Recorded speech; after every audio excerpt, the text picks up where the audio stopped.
doing business in Africa. You can't afford to be without Africa Investor.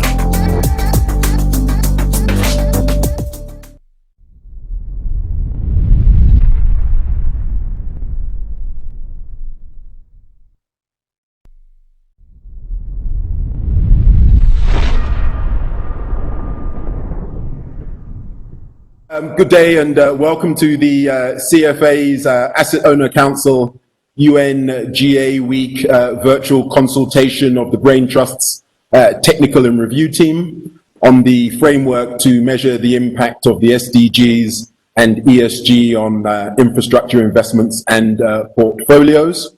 As many of you know, my name is Hubert Danso and I am the CEO and Chairman of Africa Investor and the chair of the CFA New York's Asset Owners Advisory Council, and I will facilitate this framework review consultation. By way of recap, during the annual 2019 CFA Climate and ESG Asset Owner Summit that was hosted in partnership with the PRI, a resounding theme was the dearth of information available to assist asset owners measure the impact of their real asset portfolios on both ESG and the delivery of the Sustainable Development Goals. The real challenge that we came together to address was how the Asset Owners Council could provide some leadership in this respect. And the response was that we approached GRES and the University of Cambridge Institute for Sustainability Leadership, CISL, and Africa Investor as technical partners to work with a high-level brain trust to investigate the creation of a framework and benchmark for asset owners to measure the impact of infrastructure assets on the delivery of the SDGs and ESG. I chaired the summit's infrastructure panel with speakers from United Nations Joint Staff Pension Fund, APG, JP Morgan, and GRES, and at that point undertook to chair this initiative with the phase one goal for the project being to launch a foundational platform developed by and for asset owners to measure the impact of the SDGs and ESG on infrastructure assets, with a specific goal and focus that that particular foundational framework will be in place in time for the World Bank IMF meetings this year. So effectively we had 1 year to put this together. So despite being challenged by COVID-19, I'm pleased to say that we are on track to deliver this task. And naturally, this would not have been possible without the dynamic support and insight and leadership from the Brain Trust members and the technical team. So I'd like to therefore thank all of you and once again thank the full Brain Trust consort for their unwavering support in getting us to where we are today.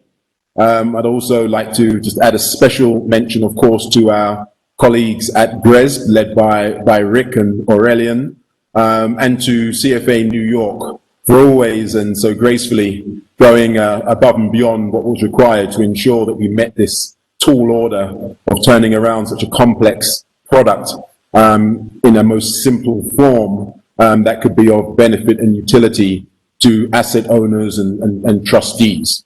By way of recognition, the Brain Trust collaborators include the CFA Asset Owners Council, UNPRI, the Council of Institutional Investors, the Coalition for Inclusive Capitalism, Pensions for Purpose, GRES, the Continental Business Network, the African Sovereign Wealth and Pension Fund Leaders Forum, the Global Infrastructure Investors Association, the Global Listed Infrastructure Organization, SASB, the Long-Term Infrastructure Investors Association, the World Pensions Council, GIN, the Rockefeller Foundation, Africa Investor, the UN Joint Staff Pension Fund, the World Pensions Council, and Moody's.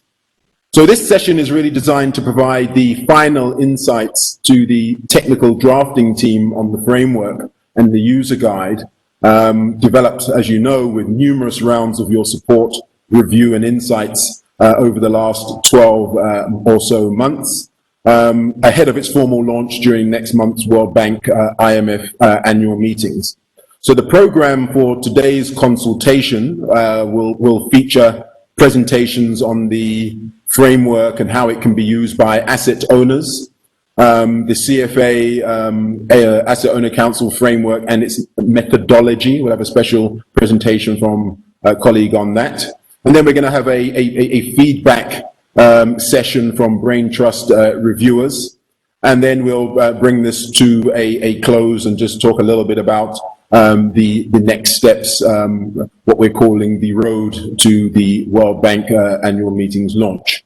Program speakers here today will be Rick Walters, the Director for Infrastructure at GRESB, Aurelian Reynolds, the ESG Analyst for Infrastructure at GRESB, Nick Fursley, the Director General of the World Pensions Council, Francois Berger, who is the Executive Director for the Long-Term Infrastructure Investors Association, Charlotte Tyrek Drake, who is the Director for Director at Pensions for Purpose, John Phillips, who is the Director for Corporate Affairs at the Global Infrastructure Investors Association, and Fraser Hughes, who is the CEO of the Global Listed Infrastructure Organization. So to get us going, I'm now going to turn the floor over to Rick Walters to talk about the framework and how it can be used by asset owners. Over to you, Rick.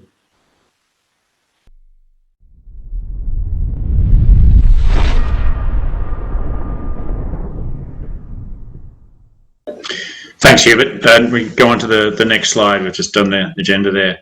So, yeah, it's great to be here and great to have been involved in this really important project. The purpose of today's session, just to get that clear for everyone, is to receive your comments and feedback. We've already had some, of course, and to really make sure that the feedback we're getting will help us to improve the framework. So let's have that as the focus for the session today. Next slide. So let me talk a little bit about this framework. It's always hard to define a framework because it's a little bit of a nebulous thing. But what this framework is it identifies the SDGs that are relevant to infrastructure assets. So that's what it's trying to do. It does identify those infrastructure asset impacts that are relevant to the SDGs, if you want to look at it the other way around. And it goes further and defines what we're calling here cases and associated conditions for which an SDG contribution statement can be made. So in other words, it's going further than just saying, oh, this SDG is relevant to infrastructure. It's going into what are the particular cases, what are the associated sets of conditions for which you can then make a particular SDG contribution statement. And we'll explore that as we go through. It is also a first step in facilitating better reporting against the SDGs for infrastructure assets and projects. So this framework can be used with other inputs around ESG data, for example, to then allow better reporting against the SDGs, and we'll talk about why that's a useful thing. So I guess the other thing about what it is, it can then become a tool, it can become a useful input for institutional investors and their trustees to meet their fiduciary duties. So as we know, institutional investors and their trustees are required to manage trusts in the interests of participants and their beneficiaries. And I guess the traditional portfolio management kind of theory has made way over recent times for a more of a universal ownership approach, under which investors are viewed as holding a slice in the whole global economy and capital markets through their portfolios. They can then improve their long-term financial performance by acting in such a way as to encourage healthy and stable economies and markets. So this is where the SDGs become important, because it's about a bigger picture than just the short-term financial impacts. Now, while ESG data can be reported and used in various forms, the reason that this framework becomes important and useful on top of or with ESG data is that it's presenting that data, that information, in terms of SDG contributions. And the advantage there over perhaps more dull, standardized ESG data is that that is in a form that can be readily understood, because the SDGs themselves are simple, clear, and we must say universally accepted. You know, the SDGs back in 2015 were signed off by 193 countries around the world. So they were accepted as the playbook for what we need to do in this world by 2030 as in terms of targets. And they were put in very human terms. So that's why I guess investors are interested in this. It presents that sort of dry, cold ESG data and translates it into something that is much more useful in terms of telling the story and explaining to stakeholders about SDG contributions. Next slide. So a little bit more about how this can be used then, and then I'll hand over to my colleague Aurelian to explain a little bit more into the detail. So it's quite flexible in many ways, and the use cases haven't all been defined, but we've identified a sort of a generic use case or methodology, which Aurelian will run you through shortly. But I wanted to just talk more generally about usage. There are many investment strategies available that institutional investors and others use to take account of ESG factors. And many of you will be familiar with things like the responsible investment spectrum, everything from sort of screening right through to ESG integration and everything in between. We think that this kind of tool can be very useful for those kind of decisions and decision making because it gives that sort of story. It tells that story about those impacts. So it goes beyond just, again, that cold, hard data. So I'll give you some examples. The positive contribution statements that are identified through this framework can be useful in things like best-in-class screening and sustainability-themed investing, because it's highlighting positive impacts. The negative contribution statements might be most useful in things like negative and norms-based screening, where you're trying to avoid something. All of the statements can be useful for ESG integration and corporate engagement. So there's some ways that it can help in terms of responsible investment decision making. Specifically in relation to due diligence, again, the positive contribution statements can tell you about the benefits or potential benefits of projects. The negative ones tell you about risks and describe those in terms of impacts to stakeholders. So that's very useful in terms of understanding and unpacking those risks. The opportunity statements provide information about potential project opportunities that you can then look to leverage in the purchase and beyond the purchase process for an asset. In relation to stewardship of existing assets, the positive contribution statements provide an opportunity to recognise benefits that have been achieved and provide that recognition back to companies. The negative ones, contribution statements, tell you about risks and describe those in terms of potential impacts to stakeholders. Are those risks being managed? Can they be eliminated? They're questions that can be asked in engagement. And the opportunity statements talk about, obviously potential opportunities that can be pursued. So is progress being made in terms of turning those potentials into real positive contributions, not just leaving them on the table? And lastly, in regard to training, this can be a tool to better understand infrastructure as an investment asset class and to quickly identify potential positive and negative contributions that are particular to particular sectors. And then largely in terms of reporting, it can be an input to annual reporting. So rather than, again, having that sort of cold, hard ESG data, it starts to give a story which can be useful in sustainability reports, on websites, and in stakeholder engagement processes. So I'm hoping that gives a little bit of a picture about what it is and the usage case. But I'd now like to hand over to my colleague, Aurelian Reynolds, who can dive a little bit deeper into the framework and both how we developed it and also how it actually works. Aurelian?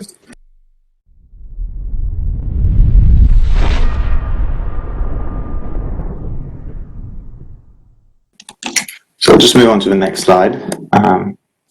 So really, now I'm going to talk to you a bit more about the methodology underlying the ESG Sdg framework. So really, the methodology abides by a simple 6-step process. The first is to identify the SDGs that are potentially relevant to the asset of the project. The second is to obtain the necessary ESG data to compare against the relevant conditions. Following with number 3, if all conditions are satisfied for the case, then you can record the relevant contribution statement. Once you've done this and applied this for each SDG target, you can copy all relevant contribution statements to an SDG contribution report, here shown through number 4. After that, within number 5, you can add any important assumptions and details about the source data, and then you can use, finally, the report to communicate with stakeholders and as an input to decision making. And just to provide a bit of background as well to the methodology behind this. So how did this framework come about? So really, this framework came about first by mapping the SDG to the GRESB infrastructure asset assessment. Then we've also attended several workshops led by the UNPRI, notably on infrastructure and the SDGs. And we've also attended the ISAR's SDG Reporting 36 session. So ISAR is the International Sustainability Accounting and Reporting Standards. We also had, of course, a review of Jin Iris and of the SDG Action Manager from UN Global Compact and B-Lab. And we also collaborated with IMB over the last few months, notably about the different dimensions of impact, the 5 dimensions of impact, which I will go into in a bit. So as you can see, we have another flowchart, this time explaining a little more about the dimensions of impact from the IMP and how these are used in order to generate a contribution statement. So first we take and identify an SDG target, but then we look at the what dimension. The what dimension enables us to identify the necessary characteristics and conditions to provide a contribution. So the conditions for the what include the time scope, and the time scope can include, for instance, the reporting year where the data will be needed, or a historical need for data, for instance, year on year. Materiality, which could be based, for instance, on locational characteristics, such as whether the infrastructure asset is located in the vicinity of a natural habitat, or whether it discharges water into the natural environment. We also take into account and in consideration the sector, as well as the life cycle stage, for instance, whether the asset is in operation or in development. The who dimension typically identifies the stakeholder groups that are affected or concerned by the specific target and to which the contribution also affects. So the stakeholders could be the planet, it could be the company employees, it could be the local community. Then we look into the how much dimension, which also uses some of the conditions necessary to contribute to a statement. So the conditions really use the ESG data. And ESG data can be really interpreted in 2 ways. It could be either qualitative or quantitative. So by qualitative, what we mean is, for instance, that it could be interpreted through a policy, it could be a risk assessment, it could be monitoring. When we talk about quantitative ESG data types, it could be any sort of units or metrics. So for instance, megawatt hours, megaliters, and so forth. Finally, once the conditions of the what and the how much have been fulfilled, we obtain what we call a contribution statement. And a contribution statement can have 3 different types. It can either make a contribution to an SDG target, it can either have the opportunity to make a contribution, or it can make a negative contribution in relation to the SDG target. So here I'm just picking an example in order to present to you a bit how this SDG framework works. So let's take the example, for instance, of an onshore wind farm, which finds itself in the renewable energy generation sector. Its life cycle is in operation and it is located in a developing country in proximity of a natural habitat. It is also characterized by the fact that it has employees, and another factor is that it has low water consumption. By its sector, we can see that renewable energy generation is likely to be highly material in relation to SDG 7, which is about affordable and clean energy. We also know that, for instance, SDG 4 and SDG 14 are less likely to be relevant to an onshore wind farm, simply because SDG 4 is about quality of education and SDG 14 is about life below water. Another characteristic that is likely to influence the SDGs is the fact that the entity has employees. The fact that it has employees means that SDG 5, gender equality, and SDG 10, reduced inequalities, are also likely to be material for the entity. Finally, one last characteristic, for instance, is that the asset has low or no water consumption, which means that SDG 6, clean water and sanitation, is unlikely to be material for it as well. I will now stop PowerPoint and present to you in further detail how to use the Excel framework that we shared with everyone in order to demonstrate to you how to use this framework in a more hands-on basis. So continuing with the example of a renewable onshore energy, asset, if we pick the spreadsheet, let's start with SDG 7 energy. Now, we will now look at SDG 7.1, which is on column C of the tab. And the target SDG 7.1 is to, by 2030, ensure universal access to affordable, reliable, and modern energy services. Now, one of the conditions in order to contribute to this target is to be a renewable power or power generation asset, which is the onshore which the onshore wind power farm fulfills. So, based on this characteristic, we can also say that the asset in condition 4 is in operation. So once these conditions are fulfilled, the time scope, that is the reporting year, the fact that the sector is relevant to the target, that the life cycle stage is also relevant to the target, we also need the data type, which is here represented in column M, and we need to know the electricity generated in megawatt hours by the asset entity. And so once all these conditions have been fulfilled, condition 1 to 5, we can thereby generate what we call a contribution statement. And the contribution here is that by generating X megawatt hours of electricity, the onshore wind power farm contributes to target 7.1. Let's take the other example from another characteristic of the asset, which is the asset has employees. Now, if we look at target 10.2, by 2030, empower and promote the social, economic, and political inclusion of all, irrespective of age, sex, disability, race, ethnicity, origin, religion, or economic or other status. Once again, we have a look at the different set of conditions that are available to us. Now, we know that the onshore wind farm has employees, which is a condition necessary in order to contribute to this target. We know that the asset indeed is also in operation and development, and the asset has employees, which is also one of the material issues. Now, with these conditions fulfilled, we also see that the necessary data type in order to contribute to this target is to have a policy. Now, let's assume in this specific case that the onshore wind farm does not have a policy in place. This means by not having a policy on inclusion and diversity, the onshore wind farm has an opportunity to make a contribution by having policies on inclusion and diversity. Now, let's pick a final example in relation to the onshore wind farm. Let's pick SDG 15, life on land, specific reference to target 15.1. Now, by 2020, ensure the conservation, restoration, sustainable use of terrestrial and inland freshwater ecosystems, and the services, in particular forests, wetlands, mountains, and drylands in line with obligations under international agreements. Once again, we have a look at condition 3 and the sector. We see that all sectors can make a contribution to this SDG target.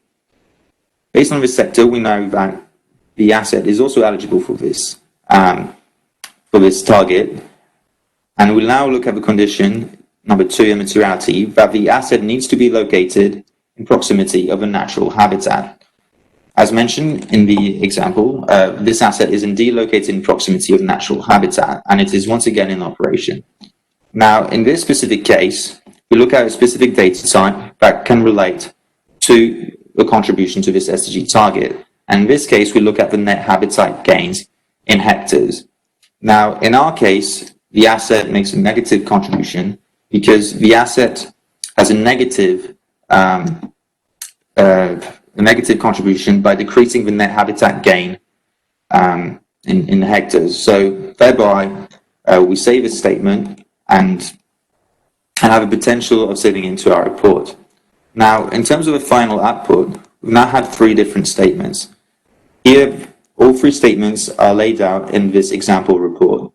And in this example report, we've got reflected target 7.1, 10.3, and target 15.1, with each type of contribution statement that the onshore wind farm has made. So we have here the contribution that it makes in relation to the production and generation of energy.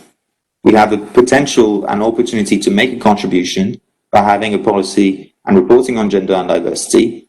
And we have a negative contribution by decreasing net habitat gain in relation to SDG 15.1. With this type of report, the entity can now engage with its fund managers, asset managers, and asset operators and investors in relation to its contribution to the SDGs. Doing business in Africa. You can't afford to be without Africa Investor.